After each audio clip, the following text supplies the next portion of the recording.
فيوبي سماها كمدوهني ضايعها أركتدا فيوبي سماها كمدوهني قرنك ديسما يا أركان غدا قحيقة يا أركان لما يصير ما يا أركان ولا قد شيء أركان نبعي أنا بي أركان قرنك ديسما يا أركان غدا قحيقة يا أركان لما يصير ما يا أركان ولا قد شيء أركان نبعي أنا بي أركان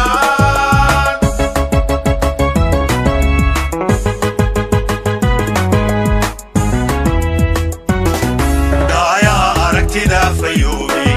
سماها كمدوهني ضايعها أركتدا فيوبي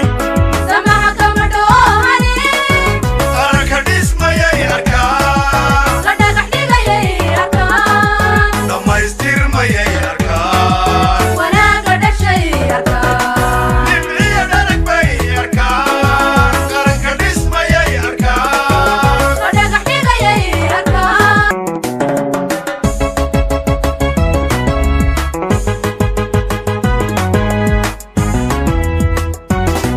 وحقبت سيدا دول هلاعي ورومرك كودبوي وحقبت سيدا دول هلاعي ورومرك كودبوي دقاقيت الله بقاضي درر بحري تربيسو هذي دفكو تهي شرواي دي سنوكا قهويو دقاقيت الله بقاضي درر بحري تربيسو هذي دفكو تهي شرواي دي سنوكا قهويو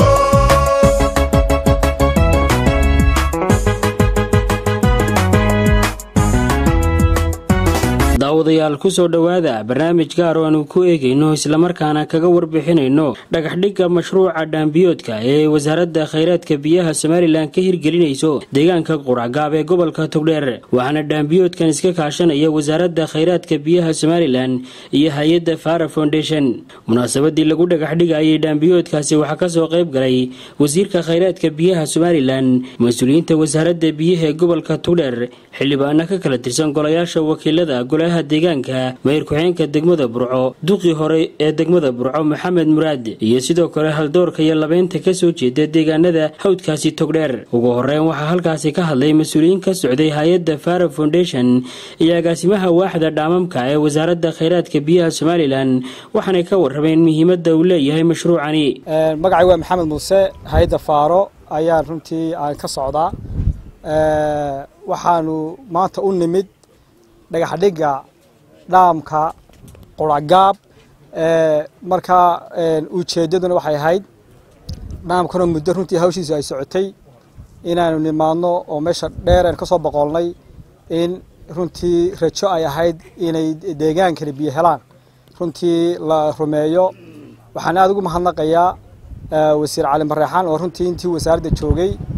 wax weyn aan isleeyahay uu ku soo kordhiyay wasaaradda oo shaqeynta xagga hay'adaha gaar ahaan wax xagga biyaha la 6 sano u dambeysay hay'addu way ka shaqeynayso dalka way joogtay wasaaraddu haddaanay u qaabeysnayn oo aanay u diyaarsanayn in wixii macaawino ah amba khayriya ee dadka loogu talagalay in loogu adeego sida ugu wanaagsan inta badan suuragal ma aha in mashaariicdaasi ay hirgalaan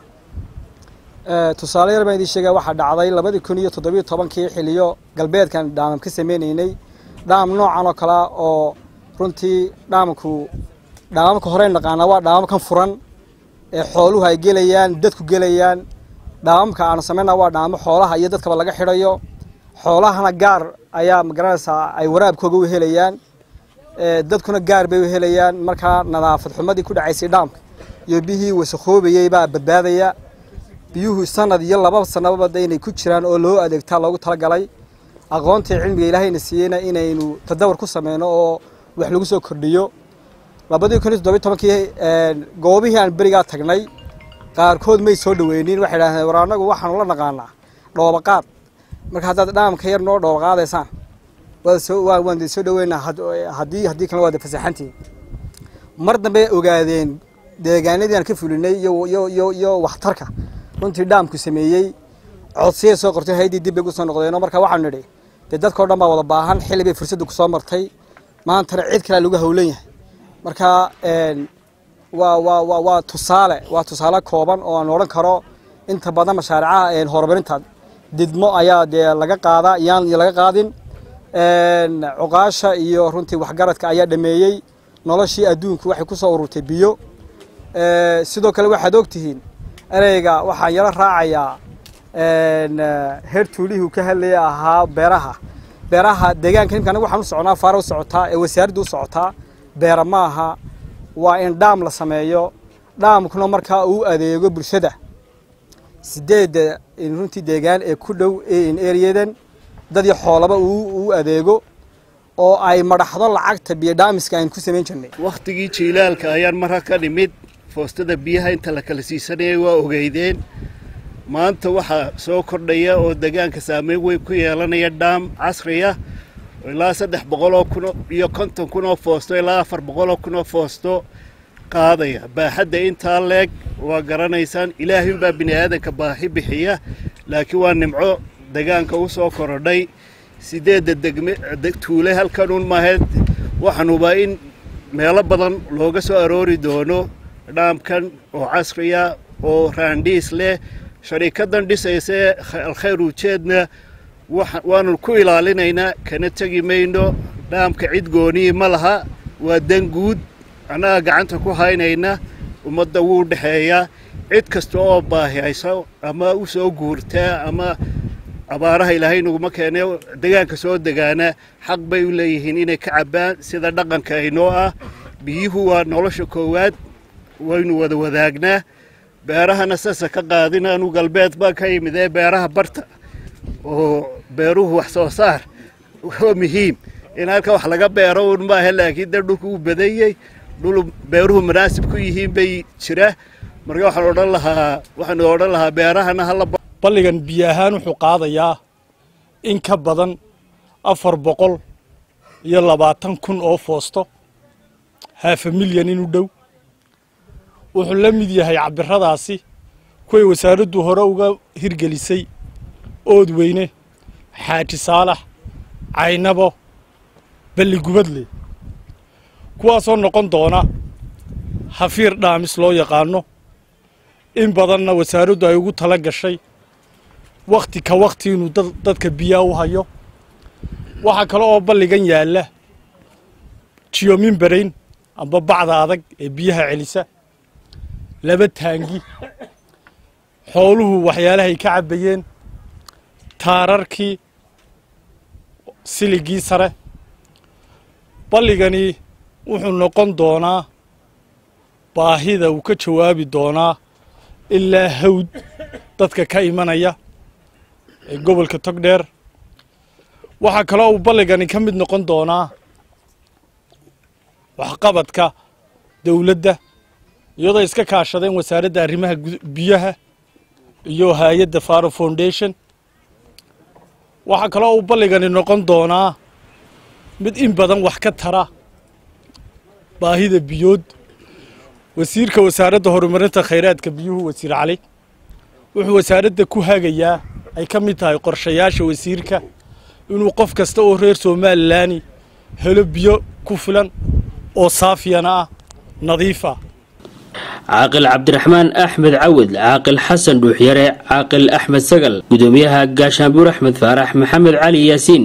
يسدو كلمة رقمات كالدوني كسو جدا ديغانا داسي لغا دقح دقي مشروع عاسي أي وزير كخيرات كبيها سومالي لان علي حسن محمد علي مريحان يا هيد فارا فونديشن كواماني dadaalka ay ku bixiyeen in mashruucan laga dhagax dhigo deegaanka quraacgaab ee gobolka Togdheer waa nimco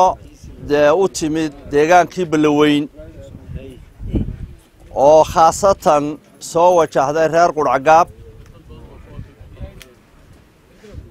quraacgaab soo dhaweynta uga mahad celinayna wasiirka iyo wasaaradda oo dawladda isaguna ka wakiilana waxqabadka ay halkan ama deegaankii Balaweyn ay ku xeeran yihiin deegaamada badan ee laga hadlay khaasatan ay nasiib u yeelatay reer quraacgaab nimcada uu keenay isna waa uga mahad celinaya isaga dawladdiisaba innagana waxa uu inagu waajiba inaynu ilaashano annagu qolyaha la tiriyo kuma jirno oo idinka durugsanna laakiin haddana waa dadka tirsanaya baanu ka midna dadka tirsanaya ee hadhow rabo inay maxay dhahdaa wanaagga iyo sama halka yaalla wax laga gaadhsiiya baanu ka midna marka waxaanu ku ducaynaynaa hadday hay-adda tahay iyo hadday wasaaradda iyo dawladda tahay iyo hadday mujtamacan soo dhoweeya halkan loogu yimid ay tahay intaba allaha barakeeyo aad iyo aadna waa ugu mahad celinaynaa khaasatan hay-adda Faro iyo kambaniga dhisaya ee Alkhayr guud ahaanba waxaanu allahayna barakeeyo bogcadana bogcad barakaysan oo laga macaashay Ilaahay ka dhigo aniga oo daacad iyo dan iyo islaamnimo intaba eegaya waxaan leeyahay madaxweyne halkan intaa isugu timi marka kanoo kale uu isugu yimaado gidiguu duceeya adiga gaar ahaan waxaan kuugu ducaynayaa inaan baa geel waraabin jiray wuxuu odhan jiray maanta oo kale weelay qalatoo qaawan buu shuba maaha waa maalinta cidhiidhi ku jirta waxaan kugu salaamayaa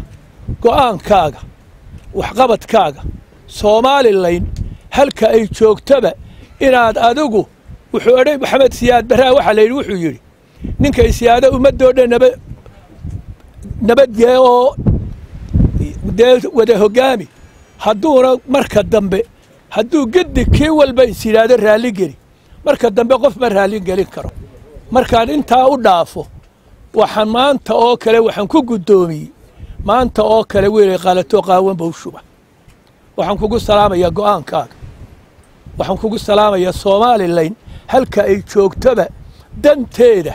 inaad dadaal ugu baxdo laakiin dad laga wada maali maayo waa ka uu sheego in qof ma raalin gali karo markaan ka gudbo halkan waxaan ku salaamayaa wasiirka Cali Xasan oo malaha marka dambe ku magac dheer Cali Mareexaan iyo waftida uu wato ee dadaalka iyo danta iyo daacadda intaba ummadeeda ugu shaqaynaysa ilaahay haydin ku garab galo waxaan kaloo salaamayaa waftida halkan inta uu isagu wata nin walba teetalkiisa intaasaan ku dhameeyay waxaan kaloo salaamayaa cuqaasha codkarka dhalinyarada waayeelka inta halkan isugu timi ee dantoodii u soo xidhay ee danta Soomaaliland meel uu joogaba maanta waxqabadkeeda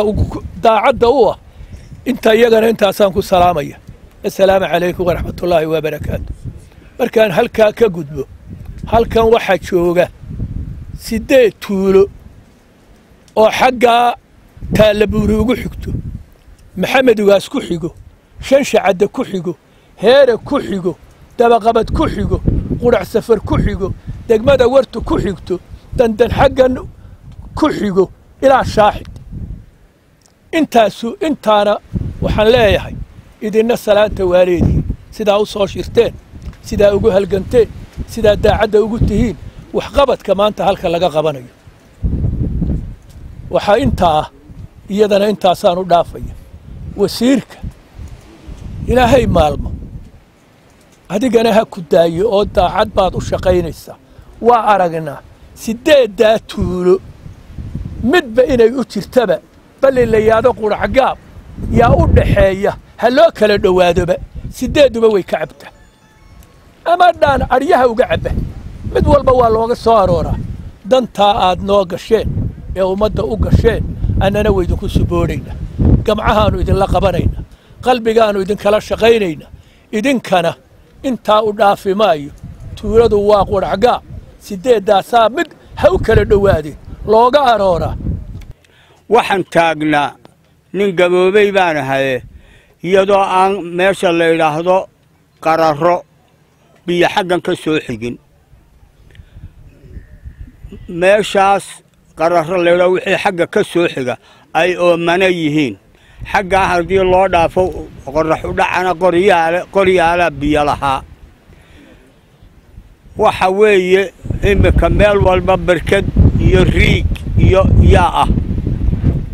raggii ku tabcay ama ha noolaado ama ha dhintee ilaahay waxaan u weydiinayaa inuu dembigooda dhaafo iyo kii waalidkoodba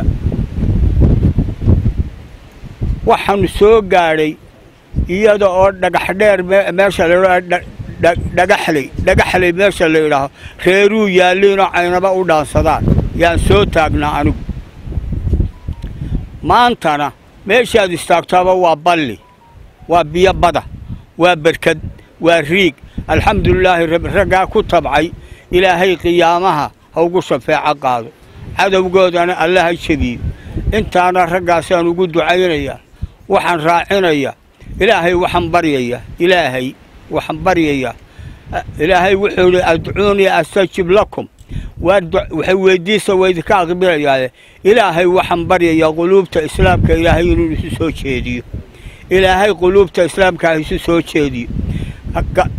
meesha bariga qaylada ka baxaysa dagaalkan iyo wacna ilaahay waxaan baryayaa inuu shaydaanka ka saaro malaa'ig dhex noloshu biyay noqotay nolosha gebigeedba waa la baadho biyay noqotay xoolaheenna gebigeedabana ninkii doonaya inuu noloshooda ogaado neef qaado magaalada gee gurigaaga gee marka ugu horraysa wuxuu bilaabayaa hurdo marka uu toosana wuxuu cabbayaa biyo markuu biyaha cabbana waa jilicsanayaa weliba u fiirsada xoolaha maanta halkaa biyo ka helay iyo dadka halkaa biyaha ka helay jannay heleen biyaha ugu tabca una dhaqaaleeya waxaan idinku darayaa waxa xoolaheennu ay ku nool yihiin waa geedkana dhaqaalaysta waxaan idinku darayaa balliga wax nabaad guuriyaa jiro ragga waaweyn miyiga ku nooloo dhammi waa yaqaanaa biyaha galoo kaneecada inaga dilaa la yidhahdaa naafatadaa disha naafatadana balliga ka rawda annaga balli badan ay dhammaad guurisaan garanaya marka aanan danta inta ka hadlinata maanta halkan laga leeyay ka hadlo ninkii dawlad baa la helay ilaah baa inoo dhaliyey innagaa dhashannay ilaah baa inoogu talagalay ninba waxbuu ka helay ninkii bartuu degan yahay wax kaga helow wixii wax kugu tarayna saacid dalkana saacid ya annagu waddo xunoo halkanaanu galloo guluca meel yaroo halkanoo leeballacalo loo gulucaanu galla markii dagaalada afweyne laga dagaalamaya la qaxay iyadaa wax bini aadani ku hadheen inoo keenay nabcada maanta lagu dhex jiro iyo biyaha iyo baahidii loo qabay ayaan u mahadnaqaynaa waxaa raaca hay-adda qodaysa aad ayaan ugu mahadnaqaynaa wasiirka shirkadda dhisayso nasiib wanaag saddexda wanaaga isku darmay iyadoo ah mid meesha garanaysa oo ku dhalatay oo ilaahay ku guulay tartankii ku heshay iyadana aayaha laga sugay waa mid xajecel oo dhaqankala oo garashadu way ka qaalisantay qofka aan garanay markay caynkaa tahay waa sidii uu sheegay caaqilkii hadalka bilaabay 8 tuulo iyo 10 tuulo way wada leeyihiin laakiin mudnaanta koobaad waa heere waxa weeye biyaha dadka u baahan wixii soo kordha biyo maalin walba waa la qodaa birkadaa la qodaa riyoog baa la sameeyey baahida biyo way haddana way weligeedba waa taagan wey waxaan ku mahadnaqaynaa haddaanu deegaanka nahay biyaha yimi ilaahay waxaanu leenahay kuwii keenana ha ka abaal mariyo intaa waxaan ku darayaa waxaa weeye waxaanu ka raallinahay biyaha halkaa la keenay ciddii keentay hadday hay'ad tahay iyo hadday shirkadda samaynaysa tahay iyo hadday wasiirka tahay raalli baanu ka nahay aad iyo aad baanu yaanu mahadinaynaa biyaha waan soo dhawaynaynaa biyahana waxa weeye haddii deena inaanu mas-uuliyadda ilaasano odayaal baa ilaasano waa mid waajiba weeye ala baynu u mahad celinaynaa ilaahay subxaanahu wa tacaala amni iyo nabadgelyo iyo dawlad iyo wanaaggaa ina siiyey baynu ilaahay subxaanahu wa tacaala u mahad celinaynaa mar labaadka waxaynu u mahad celinaynaa wasiirka horumarinta biyaha oo aad iyo aad inoogu dadaalay in uu inoo qabto waxqabad runtii waxa weeye aynu ka sugaynay oo aynu runtii waxa weeye uu ku qiimaysan yahay xilka ilaahay subxaanahu wa tacaala ilaahay ku asturo ajarkeedana ilaahay subxaanahu wa tacaala ha siiyo waayo biyuhu waa waxa ugu sadaqad badan ee ugu wanaagsan ee ummad loo qabto ee ummad ku nooshahay waxaan kaloo u mahad celinayaa hay'adda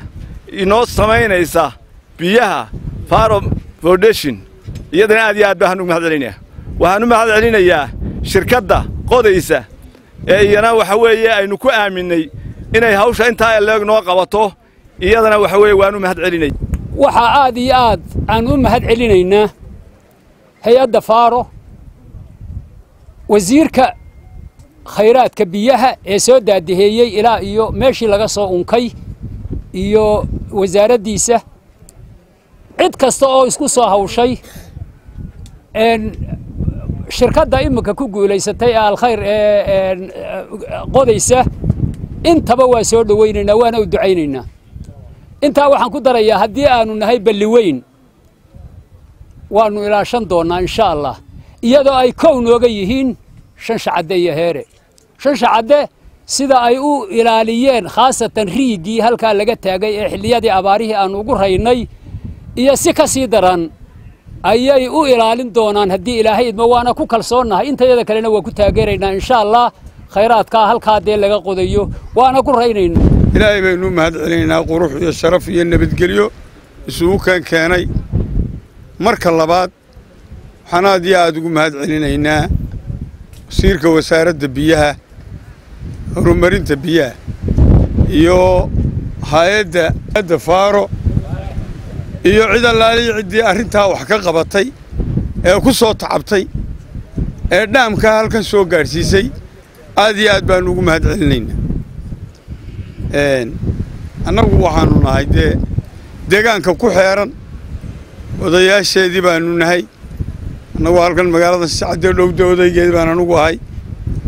kolley marka ay dee hawli timaaddo ee waxqabad yimaado annaga waxaa nala gudboon soo dhoweyn nabadgelyo ilaalin marka dambe ah annaga waxyaalaha caynkaasaa nagala reer quracgaab ee sida wanaagsan ee agaasiman ee farxaddii reereyntu ka muuqato u soo dhoweeyey wafdidii wasiirku watay iyo cuqaashii ka timi gobolka togdheer aad iyo aad baan idinku mahad celinaya reer quracgaabtii waxaan leeyahay wasiir alxamdulilah rabbilcaalamiin arrinkii aad waday insha allah muddada dheer aad habeen iyo maalinba u guuraynaysay u garaaracaynaysay ee aad doonaysay inaad deegaanadaada haraadka wixii aad ka qaban kartay kaga qabatid insha allah tii ereyadan balliweyn waa inagaa dhagax dhigaynaa waxaanu leenaha haddaanu nahay deegaanka odayaasha ka soo jeeda iyo cuqaasha iyo jafcaqalada deegaanka ka soo jeeda wasiirka iyo hay'adda iyo xukuumaddaba aad iyo aad baanu u hambalyaynaynaa iyo wafdidu wato waxaanu leenahay xukuumaddana leenahay wasiirku wixii aan noogu soo dhiibteen wuuna soo gaadhsiiyey waxaanu leenahay intaa iyo inka badanna ha naloogu soo dhiibo waxaa halkan maanta mahadda koowaad leh ilaahay baan uga mahad celinaynaa inoo suuro geliyey ee inoo fudaydiyey ee inoo hirgeliyey inay inoo yimaado khayraadka intaa leeg mahad ilaahay kadib waxaynu uga mahad celinaynaa wasiirka cali mareexaan iyo hay-adda faaro ee hirgelinaysa shirkadda iyaduna ku guulaysatay inay inoo hirgeliso oo tayadeedii iyo maaragtay ku heshay inay iyaduna hawshaa inoo qabato dhammaantood waa mahadsan yihiin cidda aan u mahadnaqin dadka ilaahayna uma mahadnaqaan baa la yidhi rasuulka calayhi salaatu wasalaam mahad kadib waxaa halkan yaalla waxaa weeye maanta aynuu xafladaynaynaa waa khayraad ballaadhan oo biyaahoo noloshiya taariikhda halkan laga soo marayna ka sheekayn kari mayno intii axmed sagaal uu ka sheegay ayaa inagaga filan in halkaa ninka ku oomani ay biyuhu cayn u soo joogeen maanta oo aynu ognahay in dadka ereyadan yaalla ama dalkaba sidaynu ognahay biyuhu ay baahida koowaad yihiin waynu ognahay inaan maxaanku idhahdaayey reerka awrta leh xitaa awrtii aanu dhaansan karinoo awrtii dhaankii aanay ka adkayn maayir ku-xigeenka degmada burco mukhtaar cabdi baaryare duqii hore degmada burco ustaad maxamed muraade xildhibaan cabdiqani cabdilaahi axmed xildhibaan khaalid xasan xaaji diiriya xildhibaan jaamac abakor dube iyo xildhibaan salebaan axmed carab ayaa iyaguna wasiirka khayraadka biyaha iyo hay-adda fara foundation ku bogaadiyey mashruucan la geeyey deegaanada hawdka gobolka togdheer ay ka faa'iidaysan doonaan deegaanadaasi iyo sidoo kale xoolaha ku dhaqan deegaanadaasi hawdka togdheer xigtay waxaan soo dhaweynaynaa dhaamkan deegaanka Quracgaab maanta laga dhagax dhigay ee wasaaradda khayraadka horumarinta biyaha ay noo dhagax dhigtay aad iyo aad baan u soo dhaweynaynaa hay'adda iskaashanayaan iyo wasaaradda labadaba waa u mahad celinaynaa sida muqaalifada leh ee quruxda badan ay dadkan iyo deegaankan runtii faca ballaaran ba ay ugu keeneen biyahan aad iyo aad baan ugu mahad celinayaa maanta culayska ugu badan wuxuu saaran yahay laba qol u saaran yahay waa dadka deegaankan ee martida loo yahay ee shirkadu martida u tahay ee shaqaalaheedu martida u yahay ee dhaamka fulinaysa qodaysa ee hawshan baaxad leh dhabarka ay u saaran tahay iyo dadka aan sheegay deegaanka ayaa culayska badan ugu badan maanta saaran yahay laakiin mas'uuliyiinta kale waxay leeyihiin maanta dabagal ayay leeyihiin haddii wasaaradda tahay iyo haddii hay'ad tahay intuba marka waxaan leeyahay biyaha maanta halkan la inoogu qabanayo ee aynu cabbane manaafacaadsanayso intaas oo bulsho oo la carrabaabay dee anigu nin deegaankan ku koray baan ahayo si fiican baan dadkan u wada garanayaayo markii xuseen cismaan hadalkiisa ku furay taalabuur baa joogta maaha intaasoo tuulo oo ka sii shashaysiya qaar ku hareeraysanaba way joogaan marka nin kastaba waxa u keenay maanta intaasoo masaafo iyo waqtigiisa u soo geliya waxa weeye manaafacaadka iyo wanaagga iyo waxtarka biyahan leeyihiin buu garanaya waxaan u mahadnaqaynaa wafdiga culus ee uu hogaaminayo wasiirka biyaha iyo madaxda kale ee heer qaran iyo heer gobol iyo heer degmo iyo dadweynaha dhammaantood halkan aynu isugu nimi waa Quracgaab maantana waxaynu isugu nimi mashruuc khayriyaho cid allaale ciddii ka soo shaqaysay ugu horeeyay wasiirku iyo hay'adda Faro markaa ay weheliso iyo ciddii kale ka soo shaqaysay baan leenahay ilaahay subxaanahu wa tacaala miisaankiina xasanaadka haydin saar biyuhu waa aasaaska nolosha ilaahay baa subxaanahu wa tacaala sheegay wajacalnaa min almaa'i kulla shayin xayin afalaa yuuminuun shay kasta waxaa aasaas looga dhigay noloshiisa biyaha haddaanay biyuhu jirin nololi jiri mayso 400 oo kun oo foosta wax ka badan taa macnaheedu waxa weeye 5 bilood oo jiilaalka maalin walba haddii laga raro 60 waaraad 150 habeene jiilaalka bar baa inoo soo hadhay maalin walba haddii 60 waaraad laga raro intee leegtaa soo ma fara badnaa 60 waaraad haddii maalin walba laga raro bar baa ku hadhay 5 bilood oo jiilaalku 150 ka habeen markay dhammaato ilaahay waxaynu ka baryaynaa ilaahayna garansiiyo ilaahay waa inoo keenay intuu inoo hirgeliyo in ilaahayna garansiiyo wasiirku sidaa la sheegay awr baarqaba oo 2 qaalmood la dhaafsaday dhal wanaaggu in la yiraahdo awrkii 2 qaalmood la siistay nirgo wanaagsan buu dhalay in la yiraahdo faanku maaha waxaynu ugu mahadnaqaynaa shaqadiisa inuu si fiican u haysto intaasaa ku filan galkana saynu garayna de gal hunguufti waa soo caynka ma galku soo hunguufti maaha gal hunguufti waa dhowr jeerna waa la qodo sida igu maqaale biyo laga waay biyaasi kuwa maanta aynu baahnayn buuha mar labaad iyo mar saddexaad waxaan u mahadnaqaynaa hay'adda Faro iyo bulshaweynta balliweyn ee adeecday in dhaamkan loo hirgeliyo loona qabto wax qabadka weyn ballaaran ee la inooga sheegay maanta madashan in joogno inta markaan ka gudbo mar labaad iyo mar saddexaad waxaan u mahadnaqayaa waxa la yiri qofka aan ummadiisa u mahadnaqin ilaahayna u mahadnaqee wasiirka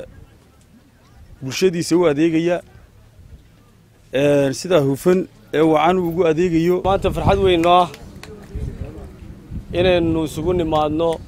dhagax dhiga dhaamka weyn 400 kun ee foosta qaadaya waa nimco weyn oo inoo soo korodhay farxad weyn bay dhammaanteen bay inoo tahay nasiib aad u weynna waynu leenahay ilaahay baynu ugu mahadnaqaynaa marka koowaad mar labaadkana waxaynu mahad celinaynaa hay'adda iyo wasaaradda oo wasiirku hormuud ka yahay intaa kadib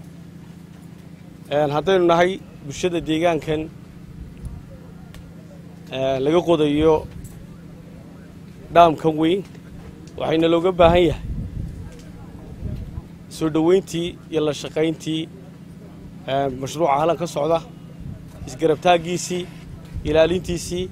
xaqdhowristiisii iyo xuquuqdiisiiba aad iyo aad baa arrinkaas muhiim inoogu yahay haddaynu nahay dadka deegaanka halkan uga mahadnaqo maanta halkan hadalkeedu maba badno oo waa laba qodobuunoo horta marka hore waxaynu u mahadnaqaynaa wasaaradda mar labaadkana waxaynu u mahadnaqaynaa hay-adda Faro Foundation iyo wada jirkooda iyo wada shaqayntooda ilaahay baa mahadle deegaanka waan u mahadnaqaya aad iyo aad baan ugu mahadnaqaya wuxuu yidhi dadku waa wada ciiso ninna nin caarama dheera deegaankan quracgaab iyo tuulooyinkan u dhowdhowe Shanshacade iyo Heere iyo Warcibraan iyo intuba ninna nin caarama dheera way wada leeyihiin biyahan waajibkayna saaranina waxa weeye uma baahna tiritiri iyo hadallo la isku yaree waxaynu u baahannahay war way idinka wada badan yihiin idinkiyo inta kale ee ina soo gaadhabe waxaynu u baahannahay nimcada ilaahay keenay in marka ugu horeysa ilaahay loogu mahadnaqo oo loogu shukri noqo si gaar ah waxaan ugu mahad celinayaa dadweynihii sida wanaagsan noo soo dhaweeyay magaalooyinka badan ee la sheegay isaga yimi aad iyo aad baan idinka gudoomaynaa soo dhaweynta faraha badan ee qiimaha leh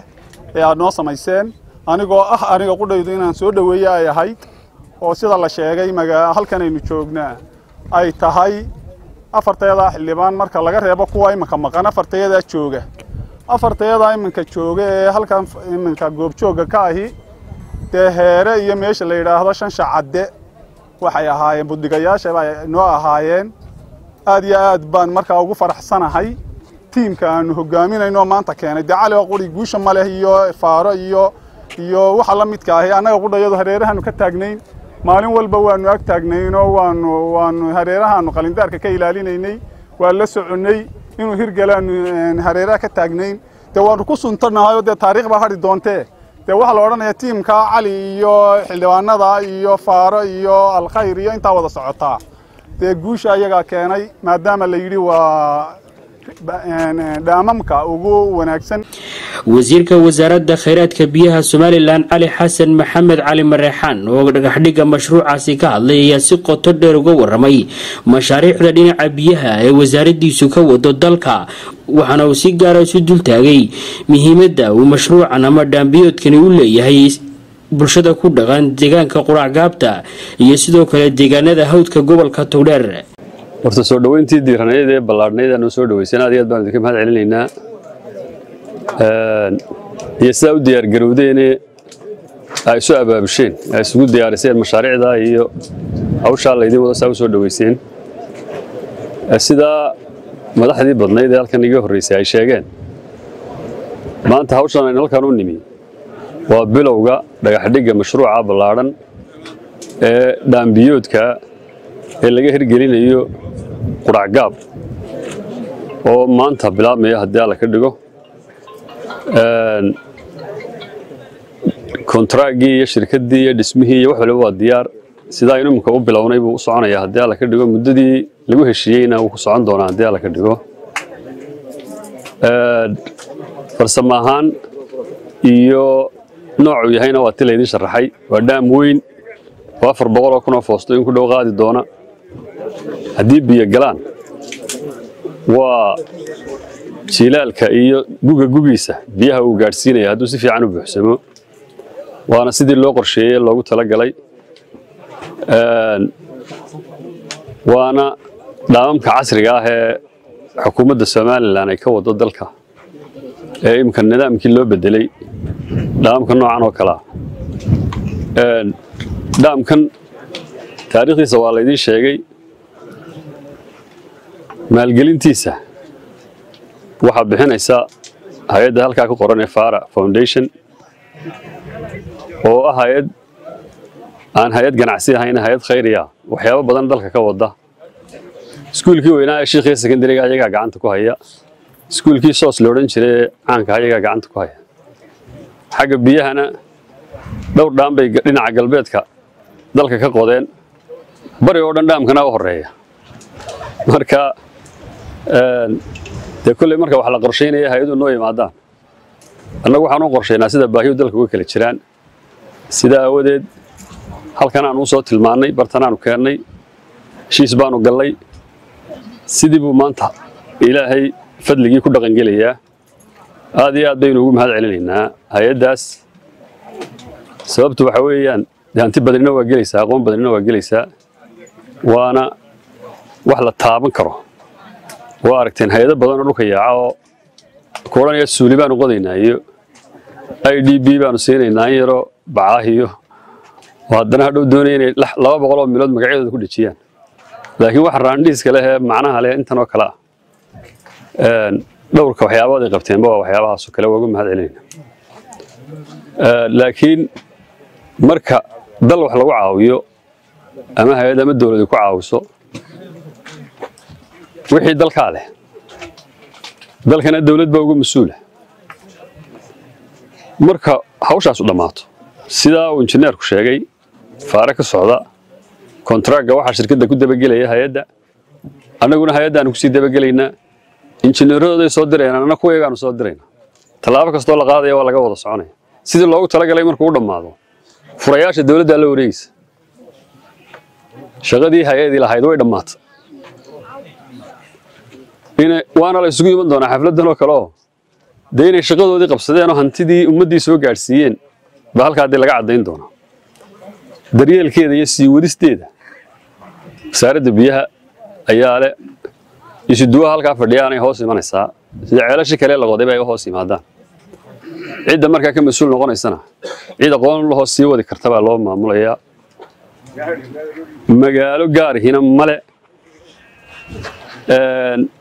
qof gaarihina male ummadda Ilaahay oo dhan baa waa danguud way nin adduunka inta leeg xoolo ka galeen dema jiray mar hadii biyihii iyo arrinkii iyo taabkii la idin keenay dee munaafacaadsadoon sideedii tuule waa aqalku sheegay iyo wixii kale Ilaahay keenay u baahday ummadeenna way ka cabayeen imika halkan shan shacade iyo heeraa la sheegay halkan koonfurta maxamed ugaaste 6 kilomitir buu inoo jiraa ariga ka soo arooraa markii uu imanay cidina kama laha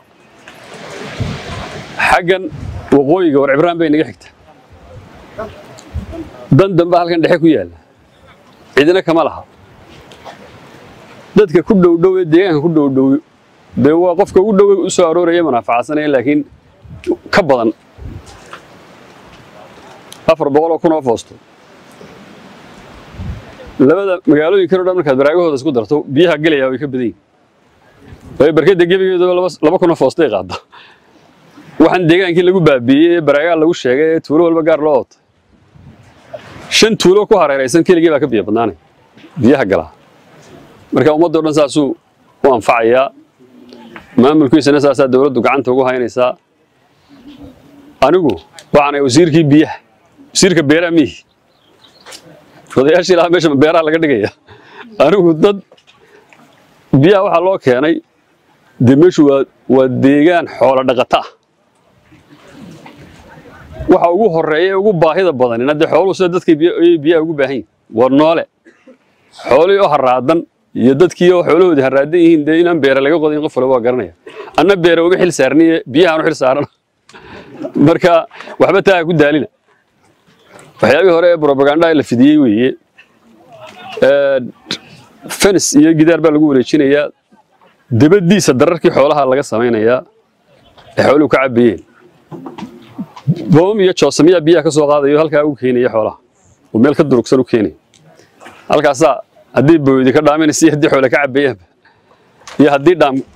ka dhaansanayaba ay dadku ka manaafacaadsanayaan waa wax aad iyo aad runtii loogu mahadnaqo loogu faano ilaahayna loogu mahad celiyo nimcada halka uu inoo keenay jilaalkii dhaweyd markaan halkan marinay biyo dhaamiskaanu marinay wanigi dhulkan maray halkan marinay hadduu wax yahay dee qurac gaab biyo loo soo doonan lahaa waa hunguuftida qalalan dadkii deganaa labadan tuule heere iyo shan shacad maalintaa waxay yaaleen buuhoodla way ka sheeyeen haraad iyo dee oon baa geeyey iyo abaar marka nimcadaasoo kale la keeno ilaahayna waa loogu mahadnaqaa waana la ilaashadaa hadalka iyo yeedhayaalaana waa laga ilaaliya hadalku waa iska intixaana marka waxaa runtii aan idinka mahad celinaynaa sida qulubteennii iyo deegaankiinniba aad taageerada iyo isberbertaagga awla soo isu berbertaagteen iyo sidaa diyaar ugu tihiin inuu mashruucaas najaxo taasaa dhammaanteen inoo wada guula mashaariicda sidii markii dhawaataan sheegayay dhaamamka dalka ka socdaa aad iyo aad bay u badan yihiin qorshihii dhaamamka waa la bedelay berigii hore dhaam yarar baa ama ciidaha qodo ama hayadaha qoday dhaam yaryaroo qaada 5 mitir kiibig iyo 10 mitir baa la qodi jiray waxaa la qodayaa kuwa xafiir dhaamiska waaweyn dalka oo dhan waa ka socdaan meelo badan ilaa iyo galbeedka ilaa iyo bariga way ka socdaa dhaamamka iminka socda ee kuwa dhexe iyo kuwan oo kale ah marka la isu geeyo ilaa 20 way gaadhay ama adduunyadu hay nagu caawiso